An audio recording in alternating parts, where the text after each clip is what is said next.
Well, I know Robert does like to tease me about being the seminarian, and you really don't have to grade me afterwards. But one thing I do know is that these were not built for women, because it's very tall, and I forgot to wear my high heels today. So I hope I'm not too short back here, and this isn't in my face or anything.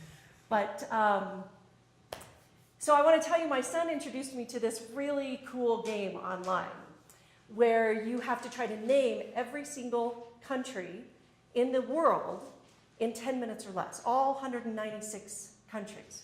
And so it's really neat. It's a huge map of the world, and every time you type in the name of a country, it pops up with, like a color block, so you can see how many you're getting. And I think I got precisely 13% or something ridiculous the first time we tried it, so I sat down with Ben, and he was my typist. And I would shout out the name of a country, and he would type it in. And I'm just going to say, it is really hard. The first reason I think it's hard is that if you're about my age or older, you remember that Eastern Europe used to just sort of be like this mass over here called the Soviet Union. And now that's like 5,000 tiny little countries that you can't pronounce and you certainly can't spell. And I'm going to tell you that spelling counts on this game. So countries like Kyrgyzstan, not really my friend. Hard to spell. And then there are the countries that really are not countries at all, you just think they are. So I shout out, Guam! And Ben goes, oh, not a country, Mom.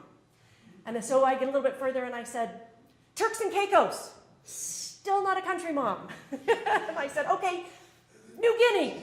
And Ben goes, all right, I'm going to give it to you, but it's really Papua New Guinea. So it's not an easy game, but it's a super fun game and very challenging. And when I think about those countries that I'd never heard of before until I actually played this game, like Tuvalu, not even sure I'm pronouncing that right, I really do have to marvel at just the vastness of this world. It's amazing. It's amazing how many people and how many countries are part of it. And I have to think that God is not kidding when he says he's going to cause righteousness and praise to spring up from all nations. I think he truly, truly means all nations. And it's hard to imagine all nations actually working in unity and peace. It's hard to imagine this country working in unity and peace, especially when you look at the news these days. I think when we are so divided on everything from race relations to the economy to how we're going to wish each other happy holidays, it's hard to imagine us ever being one. But I want to talk today a little bit about how each of us plays a role in social justice and bringing about God's plan for righteousness for all of those nations. The passage in Isaiah that you just heard talks about God restoring Israel to the way that it's supposed to be. In fact, the prophet Isaiah's job was actually, in part, to announce God's new age to the people who really needed to hear it. The downtrodden, the brokenhearted, the poor, the persecuted. In other words, I believe Isaiah was meant to be a light in the darkness, just like we are meant to shine a light for those in the darkness. And I think that part of God's plan is definitely to bring about peace and justice and righteousness. And we're all part of helping to create that plan. But that word righteousness has many layers, and it bears a little bit closer look. I think, first of all, it's important to note that different translations of the Bible use the word righteousness and justice interchangeably.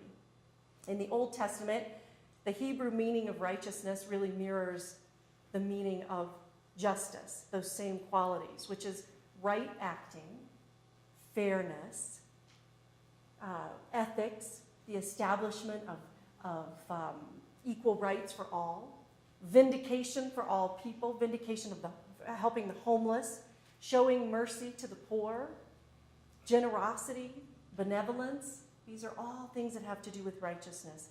The Old Testament also, as you might imagine, has a lot to do with the law. And so for a ruler, righteousness means good government. It means helping to deliver true judgment. For ordinary people, it means treating people as a partner, treating your neighbor as you would want to be treated. In the New Testament, righteousness still has to do with ethical conduct and all of those things, but it also adds that layer of salvation, which is a gift from God. It really speaks to the fact that we are righteous because Jesus died on the cross for us. And in all instances, righteousness means conforming to the character of God. So when I think about those things, I think about Boaz. Boaz was a righteous man. Boaz was a prominent landowner in Bethlehem.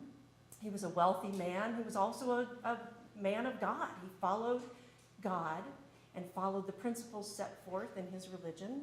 And God told people in the Old Testament, in the Torah that Boaz followed, that landowners were not to reap their harvest all the way to the edges of their field, but they were supposed to leave the edges unharvested for others to come and glean.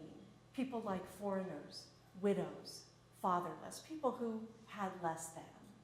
And so Boaz paid attention to that, and he left the edges of his field available for people.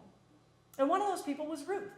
Ruth and her mother-in-law Naomi had just come back to Bethlehem, and Ruth was a widow, and she and her mother-in-law had very little. And so one day Ruth set out to go glean the edges of the field, and she chose Boaz's field. And when she got there, Boaz, rather than looking down his nose at her or shunning her or shooing her away, he welcomed Ruth.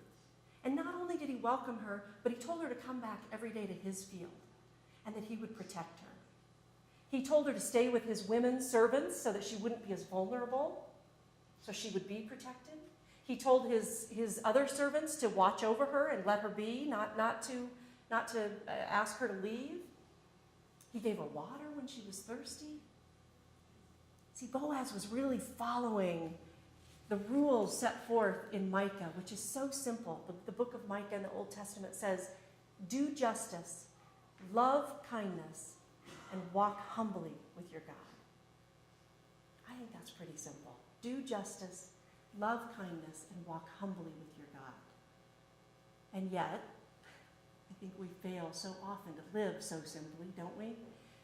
And when we fail to conform to the character of God, we create distance between each other and between ourselves and God. Our relationships become broken. And there's a phrase in the Jewish tradition that really beautifully speaks to that brokenness. It's called Tikkun Olam. And Tikkun Olam literally means world repair.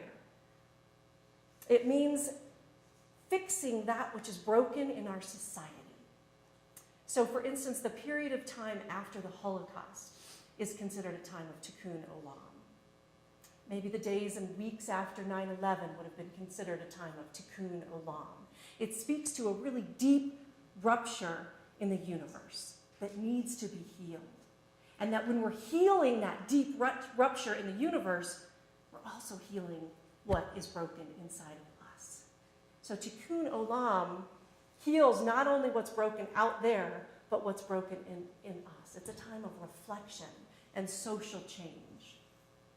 And I'm no expert in Judaism, but I think most scholars do agree that Tikkun Olam speaks to our responsibility as humans to help perfect the world through social action and reform.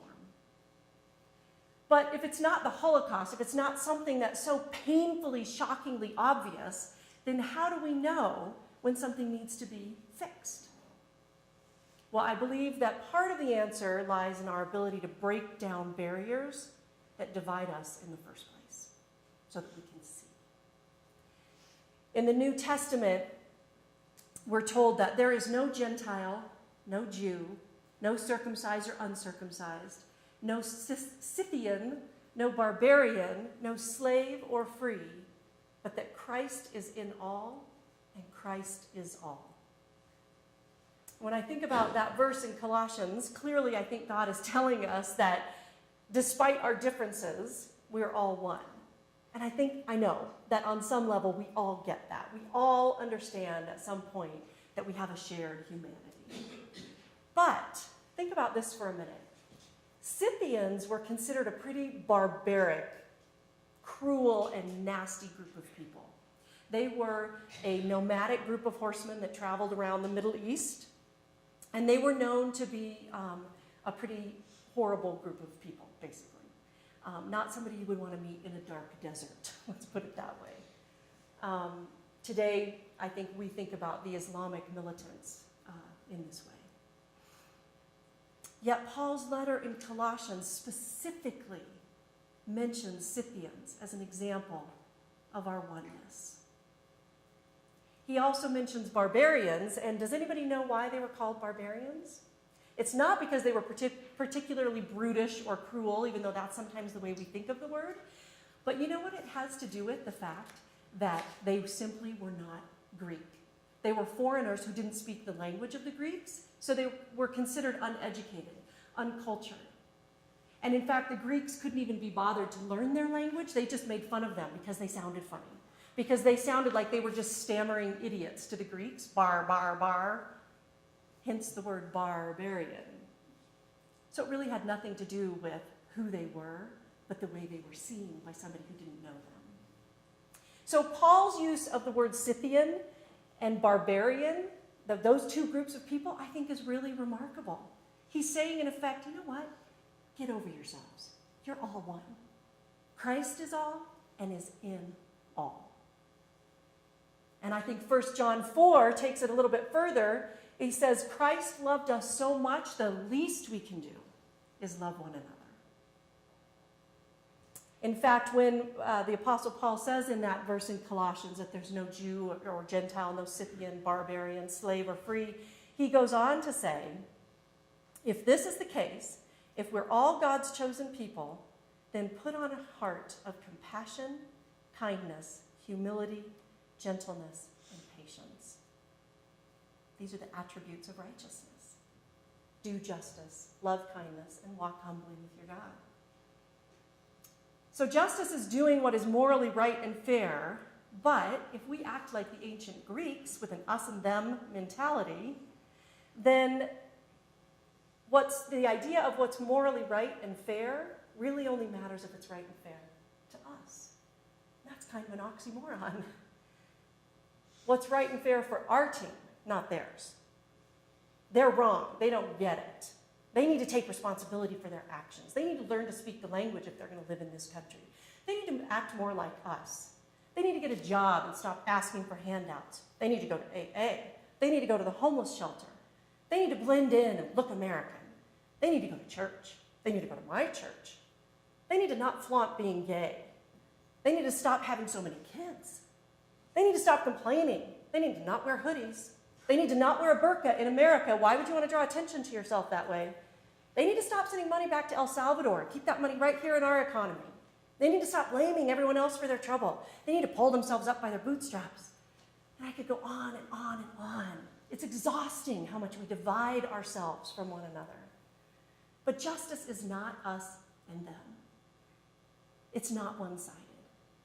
You know what justice is? It's breaking down the barriers so that we can see our oneness. I heard a story recently about a mom who wrote a letter to her husband's new wife, her daughter's stepmother.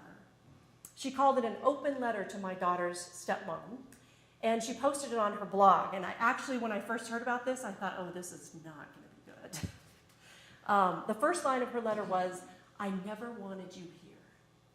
And she goes on in the letter to say that she envisioned this woman as a horrible beast. She did not ever want her daughter to look up to him. In fact, she says she prayed that her daughter would not look up to the stepmother. She wanted her ex-husband to know that he was settling for second best. And she admitted that she felt evil swirling around her every time she thought about this other woman. But her next sentence took me aback. She said, and then you arrived. And the mom goes on to describe how this sweet woman broke down the barrier, confronting all of her nastiness that she had built up inside of her. She talks about this woman's great attributes and how together they were going to raise their daughter. She tells the woman that her smile caused her heart to soften, and she promises that she, herself, the mom, will set an example of what it's like to be a co-parent in that kind of a family situation. She ends the letter calling this woman a beautiful, rare, and precious gem. Now, I don't know how many of us could do that. That's impressive. That's breaking down barriers. And that is justice and righteousness, if ever I've heard it. And it's interesting that we can usually find our oneness through some kind of brokenness. And I don't mean that you have to be broken, beaten down, emotionally distraught, having gone through some devastating life experience, although many of us have. But I just mean a brokenness that allows you to see that your long-held beliefs and biases can be straight up destroyed. It's someone who says, you know, I used to be racist. I used to think that all white people were bad until I saw an interracial family. Somebody who says, you know, I used to think all Middle Easterners were terrorists until my sister married one. A Middle Easterner, not a terrorist. I had to clarify that. I always thought that Native Americans were lazy. I always thought that all attorneys were ambulance chasers. I always thought all blondes were ditzy. I mean, these are the kinds of things that we dehumanize people with these labels. But just like the mom and the stepmom that I just described, it's really hard to hate someone once you get to know them, once you break down that barrier and you put a face and a story to the person. And so our challenge is to see people as Christ sees them. God doesn't profile. God's here for all. God is in all. And when something like love confronts our bias and confronts our denial and our hatred and our racism and our sexism and our avoidance and our unacceptance, when love breaks through those barriers, that's when we're broken. That's when we're able to see our oneness and begin to heal in a new way. And it's easier to recognize the need for healing and social action when these large-scale catastrophic events happen, but there are an awful lot of people who are living in the margins, and we, the privileged, don't recognize our own ability to affect change in those small things as well. We go about our days not seeing, ignoring, not wanting to get involved, but these marginalized groups really need us to notice what's going on. They need us to recognize our oneness. They need us to be righteous and fight for justice, because like it or not, we often have a voice when they don't. In college, I worked at a home called the Martin Luther Home. It was a home for severely mentally disabled and physically disabled youth. And they ranged in age from about 8 to 21. There were 10 kids in the home. 9 of them had no way of communicating whatsoever. They were completely uncommunicative. And so my job, this was during the summer, and my job was to help them do their daily tasks, eat, get dressed, use the bathroom. I was barely older than some of them. It was really painful for me, actually, to watch them and to go through this with them. Their parents had placed them there as a last resort. Most of them were wards of the state. And I remember praying and thanking God for my own health, and praying, even though I wasn't anywhere near to having kids, for the future children that I would have, that they would be healthy. And even as I did that, I felt guilty doing it, because I thought, well, wait, we're all God's children. These are God's children too.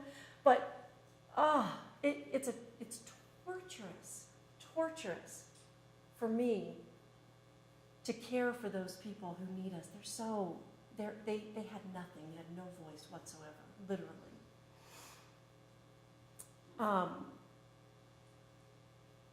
There's no mistaking that certain groups of people need us to be the voice for them.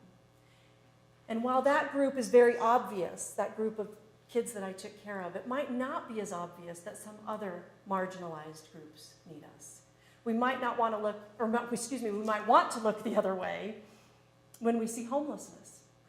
We might want to look the other way when we see mental illness, racial inequality, persecution of lesbian, gay, transgender community. But these groups need us just as much.